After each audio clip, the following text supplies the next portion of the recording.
Every time we see Samoa go head-to-head with New Zealand in the sevens, we know it's going to be physical, we know it's going to be epic, and we know that it's going to be a semi-final for the LA Sevens. But I hope you guys are all doing well. In this video, we will be doing our preview for the upcoming match between Samoa and New Zealand. So we will jump straight into it. First of all, we will look at results for these two sides. So we will start with Samoa. They had a win up against Kenya in their group stage, 33 points to 14, which was a very nice win for Samoa, seeing as they did come off not the best Commonwealth game. So it was great to see that they had that form back and were raring to go for the LA Sevens. Then their next game was up against Scotland. They were able to win it 22 points to 7. And in both of those games, we did see 2 tries scored by Va'a-Apelo-Maleko. And also in that first game, very touching moment when he could have scored his hat-trick, but instead gave it to one of the younger players in the team to allow him to score it. So a nice moment from Va'a-Apelo-Maleko there. Then their next game was up against England. They were victorious, 31 points to 5, and just seemed like they were going to continue that form all the way through, and then they came up against Argentina. It was always going to be a close game. Samoa coming in as underdogs. They were 12-0 down at the start of that contest, but then the comeback did begin. They were able to get themselves back into the contest, 19-all at the end of the full-time whistle. So because of that, they had to go to golden point. There were a few close moments for both of the sides, but in the end, Samoa, they were victorious, 24 points to 19. So we knew that they were going to be facing either New Zealand or Ireland, whoever won the other quarterfinal match. Then for New Zealand, they started well up against Canada, 26 points to 5. You'd have to say Canada probably started the competition a lot better than they have finished it. They are currently playing Japan as I film this video, and they are down by 19 points. So they haven't been having the best finish to the tournament, but they did start well. New Zealand just warming up for that contest. Then they played the USA, 33 points to 12. A good win to get, definitely because we had just witnessed USA beating the Blitz box at that time. New Zealand able to take their chances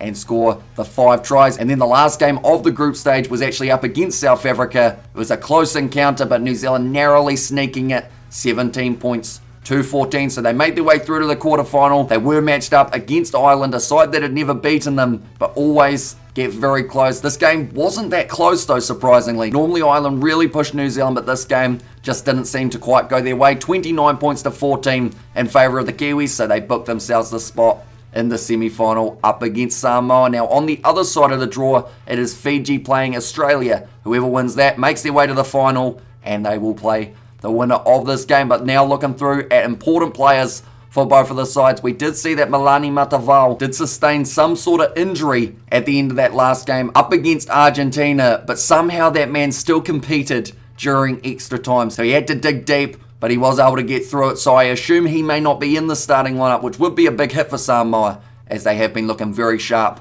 with him in the midfield. But one player to watch, of course, will be Va'a-Apelo-Maleko. He has scored 5 tries throughout this competition so far, including the 2 doubles that I mentioned earlier on. The man is a tank and he's got pace for days and will be a very handy asset for Samoa to have, not just with that running game, but also off kickoff. If the kick just travels the 10 meters, he seems to have a very good skill of knocking it back onto the side of Samoa. And as we know, possession will be so important for both of these teams in the semi-final. Another player to watch out for when you look at Samoa's lineup will be Paul Scanlon. He scored the try that won them the game up against Argentina. He's been looking solid in the middle of the park also, and with Melani Matavao possibly out, I think Paul Scanlon will have to definitely step up, just like he has been in all of the other games. But now for New Zealand, when we look at key players, we also should speak about Joe Webber. He ran in a try up against Ireland, cost him his hamstring though. Unfortunately, as he was running to the try line, did pull up. He was somehow still able to get over the line though, so very impressive from him. So he more than likely will not be playing in the rest of the LA Sevens. I hope it is a speedy recovery for him though, and he can come back for the Cape Town Sevens World Cup, which is only a couple days away. But New Zealand, Caleb Tangitau is a player that comes to mind straight away. Been brilliant, running the ball hard, also making a couple crucial tackles throughout the group stage matches. So I think he should be able to have quite the strong game up against Samoa. He's also built solid, which is important up against Samoa, because we know that they will bring the physicality, which is somewhere the All Blacks also will need to try and match the Samoans in. Just pretty tricky to do though, so maybe Samoa do edge it when it comes to the strength factor. Then the other player that I'll say for New Zealand is Naroni McGarvey-Black. He has been coming off the bench in the last couple contests, but his kicking game is something that New Zealand will enjoy, as they should get those extra couple points each time a conversion is available. But he has got quite a leadership quality to him. I think it could help New Zealand massively when they are under pressure up against Samoa. If Samoa start the way they did up against Argentina,